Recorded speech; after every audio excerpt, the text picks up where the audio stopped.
प्रेम पूर्वक व्यवहार का महत्व। एक बार की बात है, एक महान संत अपने आश्रम में बैठे थे। तभी एक शिष्य उनके पास आता है जो थोड़ा क्रोधी स्वभाव का था। उसने गुरुजी से बोला, गुरुजी, आप अपना व्यवहार कैसे इतना मधुर बनाए रखते हैं? आप किसी पर भी क्रोध नहीं करते, ना ही आप किसी को बुरा भला कहते हैं। कृपया आप इस अच्छे व्यवहार का रहस्य मुझे बताएं। महान संत बोले, मुझे अपने रहस्य के बारे में तो नहीं पता, पर मैं तुम्हारा एक रहस्य जानता हूँ। शिष्य, मेरा रहस्य वह क्या है गुरुजी? शिष्य आश्चर्यजनक होकर पूछता है, तुम अगले 7 दिन में मरने वाले हो। महान संत दुखी होते हुए बोले, कोई और कहता तो लड़का यह बात मजाक में टाल देता, परंतु स्वयं उसके गुरुजी के मुख से ये बात निकली थी, तो वो इस बात को कैसे काट सकता था। शिष्य उदास हो गया और गुरुजी का आशीर्वाद लेके वहां से चला गया। उस समय से शिष्य का स्वभाव बिल्कुल बदल गया। वह हर किसी से प्रेम से मिलता और अब किसी पर भी क्रोध नहीं करता। अपना ज़्यादातर समय ध्यान और पूजा करने में लगाता। वह उनके पास भी जाता जिससे उसने कभी गलत व्यवहार किया था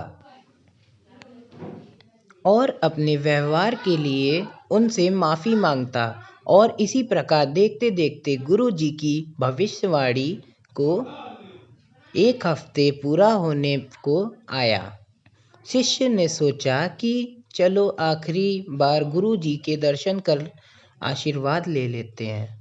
वह गुरु जी के समक्ष पहुंचा और बोला, गुरु जी, मेरा समय पूरा होने वाला है, कृपया मुझे आशीर्वाद दीजिए।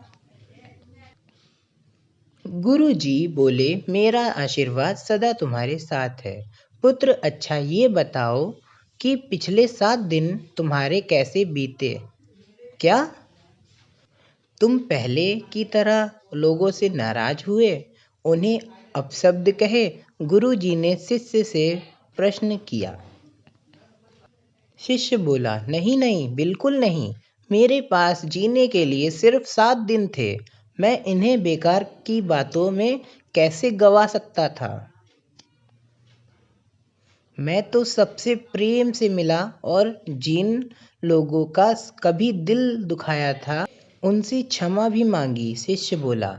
महान संत मुस्कुराए और बोले, बस यही तो मेरे अच्छे व्यवहार का रहस्य है। मैं जानता हूँ कि मैं कभी भी मर सकता हूँ, इसलिए मैं सभी से प्रेम पूर्वक व्यवहार करता हूँ और यही मेरे अच्छे व्यवहार का रहस्य है। शिष्य समझ गया कि गुरु जी ने जीवन का यह पाठ पढ़ाने के लिए मृत्यु का भय दिखाया था। उसने अपने जीवन काल में इस पाठ को याद रखने का निश्चय किया और गुरु जी के दिखाए मार्ग पर आगे चला। हरे कृष्णा। धन्यवाद।